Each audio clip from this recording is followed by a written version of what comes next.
జిల్లా వేంపల్లి మండలంలోని నందిపల్లె గ్రామంలో నూతనంగా నిర్మించిన శ్రీ నందీశ్వర ఆలయంలో భక్తి శ్రద్ధలతో ప్రత్యేక పూజలు నిర్వహించారు.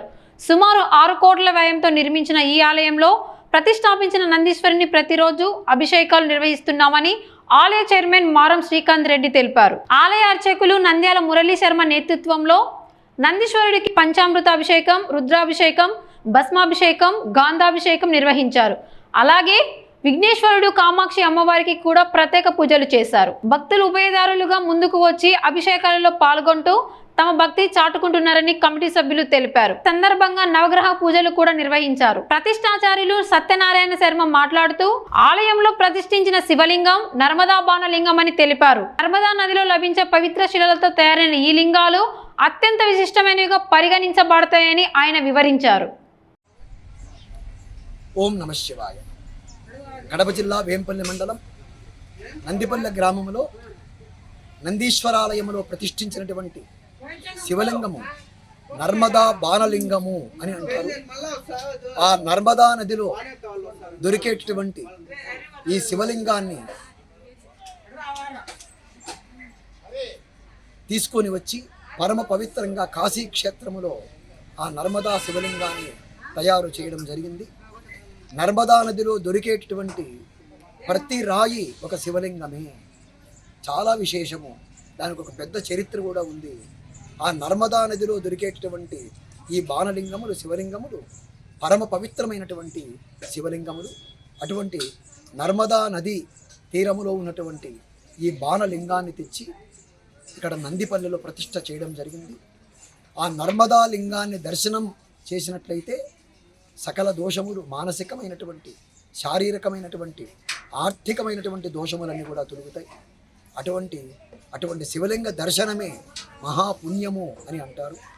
అటువంటి నర్మదా లింగాన్ని తెచ్చి ఇక్కడ నందిపల్లెలో ప్రతిష్ఠించడం జరిగింది. కావున భక్తాదులందరూ కూడా ఈ నర్మదా లింగాన్ని దర్శించి స్వామివారి యొక్క అనుగ్రహాన్ని పొందవలసిందిగా కోరుచున్నాము. ఓం స్వస్తి. ఓం నమః శివాయ. ఓం దత్తం యోగా వలివే గాతుం జగ్గాయ గాతుం జగ్గుదే దేవి సప్తరస్వః సప్తర్వాదేవ్యా ఓం జగాతు వేత్రం జన్నో అద్భుతే అంతరస్వదే వరోస్తారుద్ర సర్వోరగేరాస్తాపయమి శ్రీ మహాగణాధిపతి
బృహస్పతి అతి శుక్రంతే అన్య దురంతే అన్య దుర్లభే అవిదుర్లాయ ఆదిత్యాయ